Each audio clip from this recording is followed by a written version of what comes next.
오늘 우리에게 주시는 하나님의 말씀은 창세기 2장 10절부터 17절까지 말씀입니다. 저와 함께 한 절씩 교대로 읽도록 하겠습니다. 강이 에덴에서 흘러나와 동산을 적시고 거기서부터 갈라져 네 근원이 되었으니 첫째 이름은 비손이라. 금이 있는 하윌라 온 땅을 둘렀으며 그 땅에 금은 순금이요 그곳에는 베델리엄과 호마노도 있으며 둘째 강의 이름은 기온이라. 구스 온 땅을 둘렀고 셋째 강의 이름은 hitdegel이라. 아수르 동쪽으로 흘렀으며 넷째 강은 유브라데도라.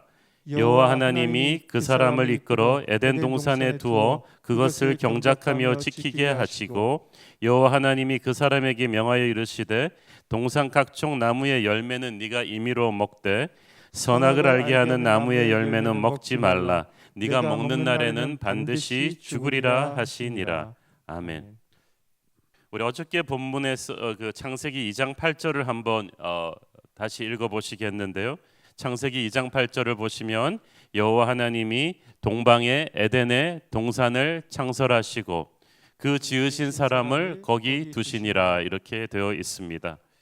하나님께서는 그 천지 만물을 다 만들어 놓고 마지막에 인간을 만드심으로써 인간은 하나님이 만드신 것을 감사함으로 누리기만 하면 되었습니다. 특별히 이제 2장부터는 그냥 천지 만물을 만들고 인간을 만들었다고 하지 않고 천지 만물 속에 특히 인간이 살 에덴 동산이라는 집을 그 구역을 특정해서 말하고 있습니다. 우리는 하나님에게 굉장히 소중한 존재입니다. 그래서 하나님께서 우리를 통해서 이루고자 하는 비전과 목적이 있으시기 때문에 완전한 보금자리를 만들어 주시고 거기서 우리가 살면서 하나님과 교제하며 모든 것을 누리기를 원하셨습니다. 이 에덴 동산은 실제로 존재했던 곳입니다. 어떤 사람들이 이건 신화다, 상징적인 곳이다라고 말하는 사람도 있지만 실제로 하나님께서 지으신 동산입니다. 오늘의 본문인 10절 14절에는 에덴 동산의 구체적인 위치가 나타나 있는데요. 실제 땅들이 언급되어 있죠. 하윌라, 구스, 아수르 실제 땅들이고 실제 강들도 언급되어 있습니다. 에덴 동산을 관통해서 하나님께서는 큰 강 하나가 흐르게 하셨고 에덴 그 강이 나중에 지류로 갈라지죠. 에덴 동산을 관통해서 큰 강이 그러니까 큰 강을 중심으로 에덴 동산이 건설되었다는 사실이 중요합니다. 물은 도시의 생명력입니다. 지금도 세계 대도시들은 모두 강을 끼고 건설되었지 않습니까? 에덴 동산을 통과한 큰 강이 에덴 동산에서 빠져나가면서 네 개의 강으로 갈라집니다. 비손강, 기혼강, hitdegel강, 티그리스 강이죠. 유브라데 강인데 이 중 비손강과 기혼강은 노아 홍수로 흔적이 없어졌고 그 다음 이 다른 두 강이 지금 남아 있죠. 그래서 에덴 동산은 티그리스 강과 유브라데 강이 합쳐지는 곳에서 가까운 어딘가에 있었을 것이라고 학자들은 추정합니다. 실제 역사적인 장소죠. 에덴이라는 히브리어 단어는 환희와 기쁨의 자리입니다. 또 동산이라는 곳은 아주 인클루시브한, 아주 닫혀 있고 보호되고 보금자리가 될 만한 그런 곳을 가리킵니다. 즉 에덴 동산은 지구의 다른 어떤 곳과도 다른 위험하지 않고 보호된 곳이었고 또 드라이한 곳이 아니고 물이 흐르고 아름답고 풍성한 열매들이 가득한 곳이었습니다. 자, 그런 가운데서 창세기 2장 9절에 보면 어떻게 커버하지 못한 본문인데요. 창세기 2장 9절 여호와 하나님이 그 땅에서 보기에 아름답고 먹기에 좋은 나무가 나게 하시니 동산 가운데에는 생명나무와 선악을 알게 하는 나무도 있더라. 자, 에덴 동산 한가운데에 생명나무가 있었다. Tree of Life.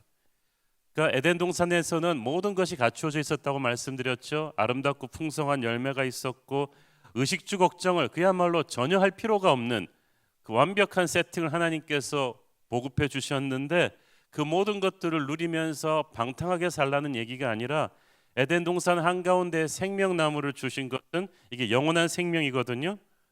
하나님께서는 아담을 죽지 않게 지켜주실 예정으로 에덴 동산 한가운데 생명나무를 두셨습니다. 죄를 짓지 않았더라면 아담은 영원히 그 열매를 먹으며 살 수 있었죠. 생명나무가 에덴 동산 중앙에 있었다는 것은 그냥 영생을 준 게 아니라 그 생명나무로 가서 열매를 따먹으면서 영원히 살 수 있었다는 것은 아담으로 하여금 나는 저 열매를 먹어야 영원히 살 수 있고 이 생명의 근원은 하나님이시다. 그러므로 하나님과의 예배하는 관계가 계속돼야 된다는 것을, 에덴 동산 어디를 돌아다녀도 그 중간에는 생명나무가 있어요.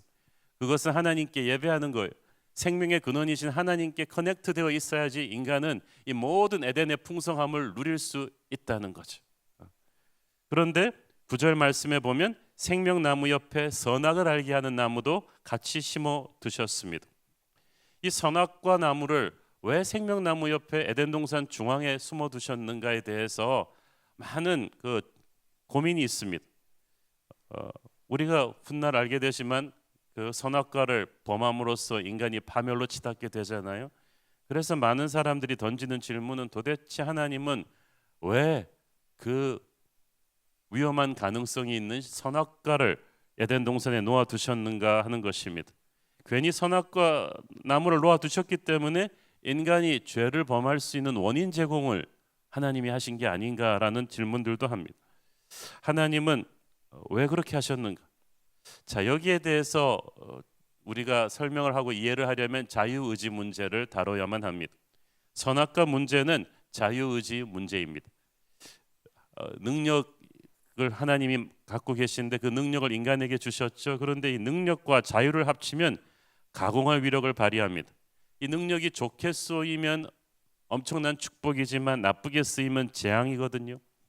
우리가 할리우드 SF 영화를 보면 초능력자가 나쁜 마음을 먹고 지구를 파괴하려고 들면은 엄청난 재앙이 일어나지 않습니까? 근데 하나님은 완벽한 능력과 무한한 자유를 가지고 계시면서도 그것을 함부로 휘두르지 않는 분이십니다. 브루스 올마이티라는 영화를 본 기억이 나는데요. 인생에 풀리는 게 없는 주인공 브루스가 내가 하나님이면 이보단 잘할 수 있다 그러면서 툭하면 하나님 원망을 합니다. 그랬더니 인간의 모습을 한 하나님이 나타나셔서 그래 그럼 네가 해봐라. 그리고 며칠 동안만 하나님의 능력을 빌려주셨어. 신바람이 난 브루스는 식당에 와서 수프를 홍해바다처럼 둘로 쫙 갈라버리고 아내에게 로맨틱한 밤을 보여주기 위해서 달을 지구로 끌어당겼다가 지구촌 곳곳에 해일이 나면서 난리가 나고 모든 사람의 소원을 그냥 기도소원을 다 들어줬다가 전부 다 로또에 당첨돼가지고 나라가 난리가 나고 이런 일들이 벌어져요. 그런데 실제 하나님은 그렇게 자신의 능력을 함부로 휘두르는 분이 아니십니다. 하나님은 자제하시는 분이십니다. 셀프 컨트롤 하시는 분이십니다. 무한한 능력을 가진 존재가 철저하게 자신의 능력을 자제하신다는 것은 얼마나 감사한 일입니까? 그리고 하나님께서는 하나님을 대신해서 세상을 다스릴 권세를 위임해 준 인간에게도 그 자제를 기대하시고 명령하십니다. 동산 중앙과의 선악과는 생명나무는 늘 생명의 근원이신 하나님을 예배하고 하나님 앞에 겸손히 이렇게 예배하며 살아야 이 모든 것을 누릴 수 있다는 것이지만 그 선악을 알게 하는 나무는 자제입니다. 하나님은 하나님을 형상을 닮은 인간이 만물을 다스릴 때 그 능력을 자제하기를 원하셨습니다. 그래야 왕의 왕이신 하나님을 닮은 만물의 영장이 되는 것입니다. 훗날 사탄이 인간을 유혹할 때 선악과를 먹으면 선악을 알게 된다고 했죠. 근데 중요한 것은 선악과는 그냥 선악을 알게 하는 나무이지 먹으면 선악을 알게 된다. 이 말은 사탄의 이 월드플레이 말장난이 먹는다는 것 자체가 자제를 포기하는 거거든요. 그게 선악과가 우리 몸에 들어가서 화학적인 반응을 일으켜서 갑자기 죄인이 되는 게 아니라 하나님의 명령을 어기고 먹는다는 것 자체부터가 자제를 포기하는 것입니다. 욕심의 노예가 된다는 것이며 자제를 포기한다는 것은 불순종의 첫 단추를 끼는 거예요. 이것은 사탄의 노예가 되는 것입니다. 저는 하나님이 주신 가장 위험한 선물이 자유의지, 선택할 수 있는 권리가 아니었는가 생각합니다. 그 자유의지 안에 하나님을 거부할 수 있는 선택권까지 주신 것이거든요. 동물과 식물은 하나님을 거부하거나 대적하지 못합니다. 왜냐하면 하나님이 그들에게 자유의지를 애초부터 주지 않았기 때문이죠. 자유의지가 없다는 것은 완전한 인격체가 아니란 뜻입니다. 그러나 사람은 아닙니다. 하나님은 사람을 인격체로 만드셨고 스스로 선택할 수 있는 의지를 주셨습니다. 그런데 안타깝게도 인간이 이 자유의지를 하나님 거역하는 데 사용한 거예요. 아마 믿는 도끼에 발등 찍힌다는 말을 처음 당해본 것이 하나님이실 것입니다. 내가 모든 것을 믿고 주었고 사랑했고 맡겼던 인간이 자유의지를 남용해서 하나님을 거역했으니까, 여러분 사람에게 뒤통수 맞아 본 적이 있는 분은 이게 다 그게 하나님 심정의 10,000,000,000,000도 안 된다고 생각하십시오. 인간이 자유의지를 남용해서 하나님의 자리를 넘보았습니다. 이것은 하나님이 사람을 만드신 목적에서 완전히 빗나간 거예요. 그래서 죄를 헬라어 원어로는 missing the mark, 목표를 빗나갔다고 그렇게 표현합니다. 자, 여기서 우리는 인간이 그럼 자유의지를 가지고 하나님을 거역할 것을 전능하신 하나님은 미리 예지의 능력으로 아시지 않았을까라는 질문을 다루어 보겠습니다. 인간이 선악과를 범할 걸 알면서 왜 그러면 그 열매를 에덴 동산에 선악과를 처음부터 놔두었냐는 것입니다. 인간에게 자유의지를 주고 선악과 나무를 만들어 놓았으니까 인간이 죄를 지은 게 아니냐, 결국 하나님이 만든 셋업 때문에 인간이 죄인 된 게 아니냐는 그런 논리죠.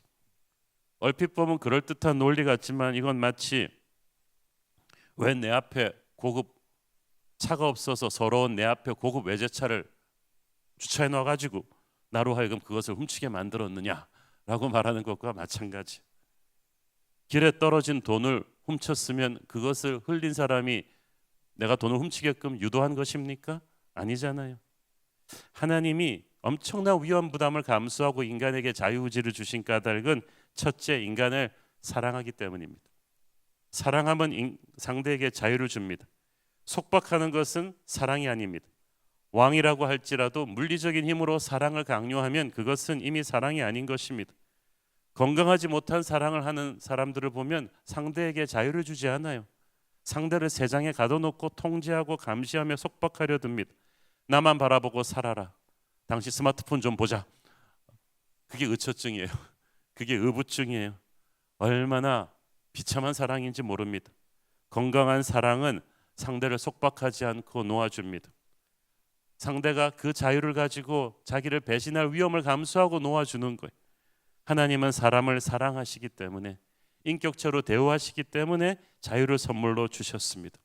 인간을 하나님의 권력으로 나를 사랑해라고 강압하는 것이 아닌, 세상에 가둬놓고 나만 바라보라고 하는 것이 아닌 순수한 자신의 의지로 하나님을 사랑하기 원하셨습니다. 이 사랑은 그래서 믿어주는 것입니다. 하나님이 우리 인간을 믿어주신 거예요. 믿는 도끼 발등 찍힌다고 할지라도 믿어주신 거예요. 하나님이 주신 자유의지를 선하게 쓸 것이라고 믿어주신 것입니다. 그 자제를 발휘해서 욕망을 통제하고 하나님을 예배하는 삶을 살라고 믿어주신 것입니다. 그래서 엄청난 리스크 테이킹을, 위험 부담을 하신 거죠. 둘째로 하나님이 우리에게 자유의지를 주신 것은 우리를 인격체로 대우하셨기 때문입니다. 인간만이 하나님의 형상을 닮아 창조되었습니다. 그 말은 하나님 안에 있는 인격이 사람 안에도 있다는 뜻이죠. 인격체는 자유의지를 가졌습니다. 기계적인 조정에 따라 움직이는 것은 로봇이지 인격체가 아닙니다. 자유란 엄청난 위험 부담을 감수하는 것이지만 자유가 없는 세상은 그건 세상이 아닙니다. 절대자이신 창조주 하나님에게도 거역할 수 있는 자유를, 바로 그것을 하나님이 우리 인간에게 주셨어요. 그걸 잘못 사용하면 하나님의 마음이 얼마나 아픈 것인지도 아시면서 말이죠. 하나님은 그토록 파격적인 믿음과 사랑을 우리 인간에게 주셨습니다.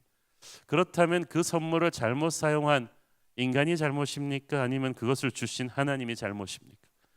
그걸 딱 생각을 해보면 우리는 선악과 문제가 정리가 되는 거죠. 에덴 동산에 만약에 선악과 나무가 없었다면 죄를 우리가 안 지었을까요? 그건 안 짓는 게 아니라 못 짓는 거죠. 우리가 기회가 없어서 못하는 거지 안 하는 게 아니잖아요. 인간은 기회만 되면 얼마든지 죄 지을 수 있는 잠재적인 죄인입니다. 들키지 않을 수만 있다면 모든 인간은 훔칠 수 있고 불륜 저지를 수 있고 사람 죽일 수 있고 다 그렇게 할 가능성이 있어요. 자, 여러분, 자유가 없다면 인간은 인간이 아니에요. 내 아내가 될 사랑하는 여자가 있는데 그 여자가 나만 바라보라고 다른 사람들 한 명도 데이트 못하게 차단하고 날마다 만나면 다른 사람한테 전화 안 하는지 체크하고 CCTV로 감시하고 그래가지고 결혼하면 그게 사랑이겠습니까? 당연히 아니죠. 나 말고도 수많은 세상의 35억의 남자들을 충분히 보고 관찰하고 만나보고 그래도 나를 선택할 때 그게 진짜 사랑인 거죠. 하나님은 우리가 기회를 없어서 죄 못 짓는 사람이 아니고 하나님을 사랑해서 자기의 의지로 죄를 짓지 않고 하나님을 예배하는 사람이 되기를 원하셨습니다. 우리를 향한 하나님의 그 믿음을 저버리게 한 것, 하나님이 인간에게 주신 자유의지를 타락시킨 것이 바로 인간의 욕심입니다. 에덴 동산에 아담에게 주어진 몫은 피조물로서 그러나 하나님의 고난을 위임받은 하나님의 형상을 닮은 만물의 영장으로서 에덴 동산을 다스리게 되는 것. 그런데 하나님 밑에 있기 때문에 높아지는 그 권위를 피조물인 아담이 사탄의 꼬드김에 속아서 내가 하나님이 되어보면 어떨까? 그 자리까지 간 거예요. 이 욕심이 아담을 망하게 한 것입니다. 인간이 피조물의 자리를 떠나 자기의 분수를 넘어서서 창조주의 자리까지 오르면서 자유의지를 남용하려 하니까 추해지는 것입니다. 자, 16절 오늘 본문 보세요. 여호와 하나님이 그 사람에게 명하여 이르시되 동산 각종 나무의 열매는 네가 임의로 먹되. 이것은 동산의 모든 열매를 네가 언제든지 먹을 수 있다는 풍성한 축복을 의미합니다. 그러니까 아담과 이브는 에덴 동산에서 정말 먹을 게 없어서 불쌍하게 눈에 보이는 거 하나 집은 게 선악과가 아니라는 거예요. 하나님은 이미 충분히 주셨어요. 예를 들어서 우리 애를 이마트 데리고 가서 이 큰 마트에 있는 모든 음식과 과일 너 다 먹어도 돼. 그렇지만 이 과일 섹션 하나는 건드리지 말라고 했는데 굳이 이마트에 있는 그거 다 놔두고 굳이 먹지 말라 그러는 가서 건드린 것, 그것 때문에 뼈루퉁에 있다면 얼마나 한심한 인간이겠습니까? 마귀가 항상 그래요. 하나님이 주신 것에 감사하지 못하고 하나님이 선을 그어 놓으신 것을 항상 넘보게 만들고 불만족하게 만듭니다. 17절에 보면 선악을 알게 하는 나무의 열매는 먹지 말라. 네가 먹는 날에는 반드시 죽으리라고 하셨어요. 하나님은 에덴 동산에 선악을 알게 하는 나무를 두고 아담에게 먹지 말라고 하신 것은 하나님과 인간의 경계를 구분하기 위해서였습니다. 선악과 옆에 생명나무까지 줬어요. 하나님만이 갖고 계시는 영원한 생명도 주었어요. 에덴 동산에서 인간은 불사의 존재였어요. 그래서 거기서 하나님과 인간은 날마다 연인처럼 교제하면서 축복을 누렸습니다. 그러다 보니까 피조물과 창조주의 구분이 모호해졌죠. 누가 다스리는 자고 누가 다스림을 받는 자인지 그 구분이 모호해져 버렸는데 창조주와 피조물의 경계를 구분하는 유일한 장치가 바로 선악과였습니다. 나는 피조물이고 하나님은 창조주이심을 알려주는 나무였던 거죠. 그래서 에덴 동산 중앙에 생명나무가 있고 이 선악과가 있는 것은 우리의 인생의 주인은 내가 아니고 바로 창조주 하나님이시다. 우리는 창조주 하나님을 예배하고 창조주 하나님 밑에서 겸손하게 나의 본분을 알면서 살아가는, 그것을 리마인드 시켜주는 확실한 시청각 자료였던 거예요. 하나님이 너무나 많은 축복을 주시니까 인간은 가끔 너무 많이 가지게 되면 자기가 왕이라고 착각을 합니다. 그러나 왕의 왕은 오직 하나님이신만을 선포해야만 합니다. 우리가 조금만 권력을 잡으면, 우리가 조금만 돈을 가지면 막 세상에 눈에 보이는 것 없이 왕이라고 착각을 하잖아요. 그러나 선악과의 의미를 확실하게 인지할 때 인간은 하나님과 우리의 차이를 깨닫게 됩니다. 그때 비로소 하나님을 하나님으로 모시게 됩니다. 하나님은 친구처럼 연인처럼 가까운 존재이시지만 우리가 함부로 동격으로 대할 수는 없는 분임을 알아야만 합니다. 하나님의 사랑을 너무 스포일돼서 우리가 하나님의 거룩을 함부로 침해해서는 안 되는 거죠. 그래서 우리가 하나님을 인생의 리더로 제대로 섬길 때 굴종의 삶이 아니라 행복한 순종의 삶을 살게 되는 것입니다. 만약 아담이 욕심을 부리지 않고 자기 자리를 지켰다면 그는 에덴에서 영원히 모든 만물을 다스리며 살 수 있었을 거예요. 레슨은 이것입니다. 우리는 지금도 하나님의 사랑을 받을수록 겸손히 예배자의 자리를 지키면서 하나님을 경외하며 살아야만 합니다. 지금도 하나님은 에덴 동산만큼은 아니지만 이 척박한 세상 가운데서도 우리의 모든 것을 주셨습니다. 그 모든 것을 주시는 하나님의 축복에 도취되어서 축복을 주신 자를 망각하면 큰일 나죠. 늘 잘되든 못되든 겸손히 하나님을 예배하는 저와 여러분 되기를 축원합니다. 함께 기도하겠습니다. 주님 은혜를 감사합니다. 에덴 동산을 주시고 생명나무를 주시고 선악을 알게 하는 나무의 열매를 주신 하나님의 깊은 사랑을 감사합니다. 하나님, 우리가 교만하지 않고 주님 주신 축복을 감사하며 늘 축복의 근원이신 하나님을 예배하며 살게 하여 주시옵소서. 예수님 이름으로 기도했습니다. 아멘.